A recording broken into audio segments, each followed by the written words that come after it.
जंतु ऊतक किसे कहते हैं, है ना। तो पहले ऊतक को जान लेते हैं। ऊतक क्या है? ऐसी कोशिकाओं का समूह जो उत्पत्ति और कार्य में समान हो, उसे ऊतक कहते हैं। पढ़ चुके हैं। ऐसी कोशिकाओं का समूह जो उत्पत्ति और कार्य में समान हो, उसे ऊतक कहते हैं। संरचना में कभी समान होगा और कभी असमान भी हो सकता है। तो जो उत्पत्ति और कार्य में एकदम समान हो, उसको क्या बोलेंगे? ऊतक या टिश्यू। और ऊतकों के अध्ययन को हिस्टोलॉजी कहते हैं। क्या कहते हैं? हिस्टोलॉजी। हिस्टो मतलब ही होता है ऊतक, यानी ऊतकों का अध्ययन, या औतकी भी, हिंदी में औतकी कहते हैं और इंग्लिश में हिस्टोलॉजी कहते हैं। तो हम जंतु ऊतक पे आ जाते हैं कि जंतु ऊतक कितने प्रकार के होते हैं। पहला तो अधिकांश जंतु ऊतक जो होते हैं वे जीवित होते हैं, और जंतु ऊतक 4 प्रकार के होते हैं। कितने प्रकार के होते हैं? 4। पहला है उपकला ऊतक, फिर संयोजी ऊतक, तीसरा है पेशी ऊतक, ध्यान से देखिए, और लास्ट है तंत्रिका ऊतक।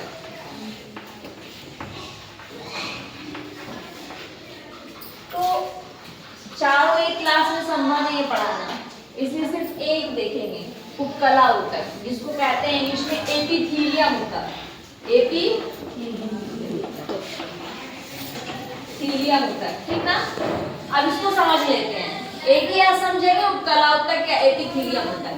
अब देखिए, उप का मतलब होता है ऊपर, उप का मतलब ऊपर, और कला का मतलब झिल्ली, है ना।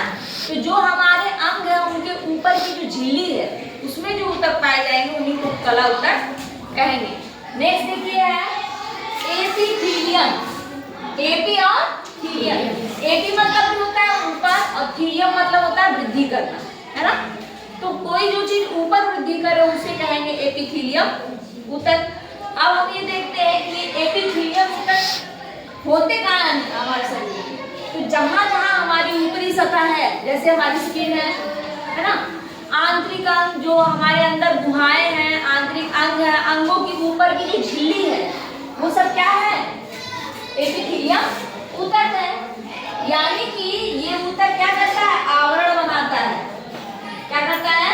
आवरण बनाता है। रेखा, लाइनिंग करता है, कवरिंग, लाइनिंग, ये सब इसके गुण है, कवर करेगा, इसलिए इसको आवरण ऊतक भी कहते हैं। क्या क्या बोले? उपकला ऊतक, आवरण ऊतक और एपिथीलियम ऊतक। समझ में आई बात? ये लाइनिंग भी बनाता है ना, इसलिए जो है इसको आवरण ऊतक भी कहते हैं। अब देखते हैं कि कहाँ कहाँ होता है। तो अंगों के आंतरिक सतह पे, ऊपरी सतह पे ये होता है। देखिए जैसे हमारा अमाशय है ना, ऐसे करके अमाशय होता है, देखे हो सब लोग ना, चित्र देखे हो तुम।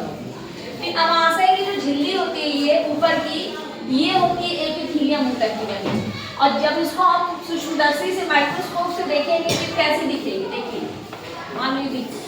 तो सबसे नीचे होता है इसकी संयोजी ऊतक, ठीक ना। फिर एक जो होती है आधारी झिल्ली होती है, ये संयोजी ऊतक हो गया, आधारी झिल्ली हो गई, और उसके बाद ये होते हैं एपिथीलियम ऊतक। इस तरह का ये दिखता है, ठीक ना। सबसे नीचे क्या है? संयोजी ऊतक, उसके बाद आधारी झिल्ली, और उसके बाद एपिथीलियम ऊतक। इतनी बात समझ में आई? ये हो गया आपका, जो हमारी स्किन है उसके ऊपर भी एपिथीलियम ऊतक पाया जाता है, ये पूरी स्किन पे, ठीक ना। कोई भी अंग है उसके अंदर आंतरिक जो परत है, ऊपर लाइनिंग है, वो एपिथीलियम ऊतक ही पाई जाती है। एपिथीलियम ऊतक भी 3 प्रकार के होते हैं, सरल, संयुक्त या स्तरीय,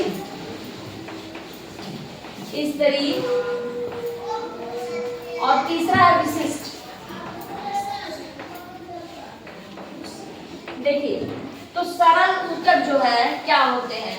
एपिथीलियम ऊतक की और एक वो है कि इसमें अंतःकोशिकीय आधात्मिक, यानी इंटरसेलुलर जो गैप होता है है ना, मैट्रिक्स, वो नहीं होता है। जैसे कोशिकाएं होती है उनके बीच बीच में जगह होती है, ठीक ना, बाकी कोशिकाओं के बीच में जगह होती है, लेकिन इन कोशिकाओं के बीच में जगह बहुत कम होती है या होती ही नहीं है, ठीक ना।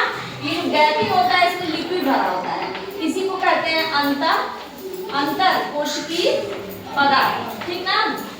ये चीजें एपिथेलियम ऊतक में नहीं होता है, ठीक ना, इसे याद रखिए। एपिथेलियम ऊतक में जो है अंतर कोशिकीय मैट्रिक्स नहीं होता है, और दूसरा रुधिर वाहिनी भी नहीं होती है, नहीं होता है, ठीक ना। और रुधिर वाहिनी भी नहीं होती है, तो इनको पोषण कैसे मिलता होगा, इसी संयोजी ऊतक से मिलता है, ठीक ना। अब ध्यान दीजिए, तो हम पढ़ रहे थे सरल ऊतक क्या होता है, तो ऐसे ऊतक जिनकी बस एक परत हो उसको सरल ऊतक कहते हैं। जैसे हमने बना लिया ये संयोजी ऊतक हो गया, उसके ऊपर क्या होगी आधारी झिल्ली, है ना, और उसके ऊपर हो गई एपिथेलियम ऊतक। तो एक स्तर है, एक है ना, जब कई स्तर हो तो उसको स्तर ही लिखा है ना, ये हो गया आधारी झिल्ली हुई और उसके ऊपर कई स्तर हो गए ऐसे ऐसे, तो इसको क्या कहेंगे स्तरीय। और जब कोई उपकला ऊतक अपने में कुछ परिवर्तन करके कुछ अलग काम करे तो उसको विशिष्ट ऊतक कहेंगे। इसकी बात समझ में आ रही है। अब देखिए जो सरल ऊतक है वो भी 3 प्रकार का होगा। कौन कौन से? शल्की ऊतक, सरल शल्की ऊतक,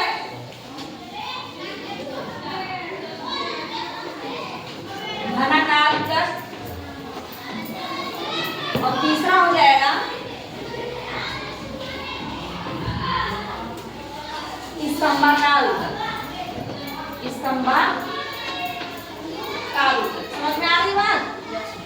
देखिए शल्की ऊतक जो है जैसे फॉस्फेटाइज होती है ना, इन सब में एक ही स्तर होगा, डबल नहीं, बस एक परत होगी। तो जैसे जो फॉस्फेटाइज होती है उस टाइप का शल्की ऊतक होता है, बस ऐसे ऐसे। मुझे फॉस्फेटाइज रुचि होती, पतला होता है और चपटा होता है। कैसा होता है? पतला और टाइस की तरह।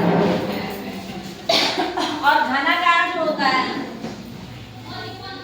उसकी जो कोशिकाएं होती हैं वो कैसी रहेंगी?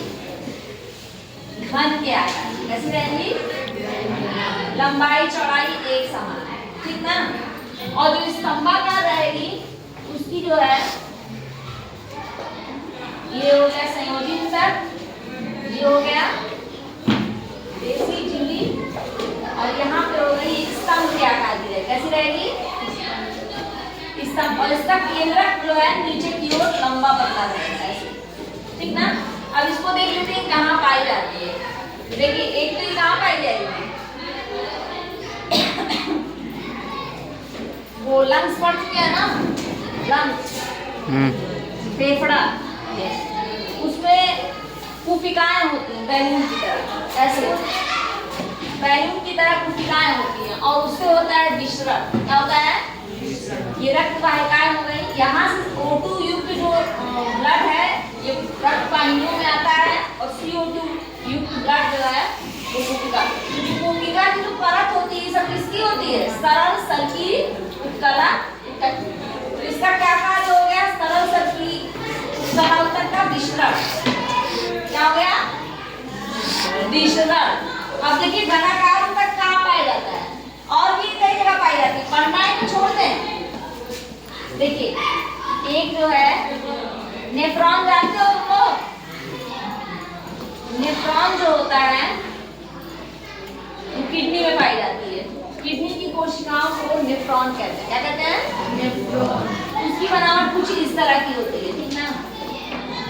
उसमें भी जो है पाई जाती है, ये बोमन संपुट में पाई जाती है। कहाँ पाई जाएगी? ये कुपिका, और ये बोमन संपुट में पाई जाएंगी, और इसमें पाई जाएगी ये जो इसको कहते हैं हेनले का लूप। क्या कहते हैं? हेनले का लूप। तो जो इसकी अवरोही भुजा होती है इसमें में पाई जाती है एपिथीलियम ऊतक, यहाँ पे और यहाँ पे, ठीक ना। उसके बाद दूसरा है घनाकार ऊतक। इससे क्या क्या होगा? अवशोषण होगा, अवशोषण, और क्या होगा? श्रावण और उत्सर्जन। सबका समझ में आ रहा है ना? अवशोषण मतलब किस चीज को सोख लेना, किस चीज को सोखना। श्रावण मतलब कोई चीज स्रावित करना, निकालना। और उत्सर्जन मतलब अवशिष्ट पदार्थ को बाहर निकालना। तो ये भी जो है इसमें पाई जाएगी। देखो यहाँ वो पाई जा रही थी सल्की ऊतक, और यहाँ क्या पाई जाएगी? घनाकार ऊतक, यहाँ पे और यहाँ पे और यहाँ पे, ठीक ना। 3 जगह क्या पाई जाएगी? घनाकार ऊतक। स्तंभाकार ऊतक का क्या काम होता है? ये अधिक से अधिक क्या करेगी? रसांकुर होते हैं, चूसने का काम करती है। क्या करेगी? अवशोषण का। ये कहाँ पाई जाएगी? छोटी आंत में। कहाँ पाई जाएगी? छोटी आंत में। छोटी आंत में आप देखे हो ना, वो भी क्या करती हैं? अवशोषण करती हैं। तो छोटी आंत में स्तंभाकार पाई जाएंगी। तो अब इसके बाद संयोजी ऊतक हम लोग कल देखेंगे।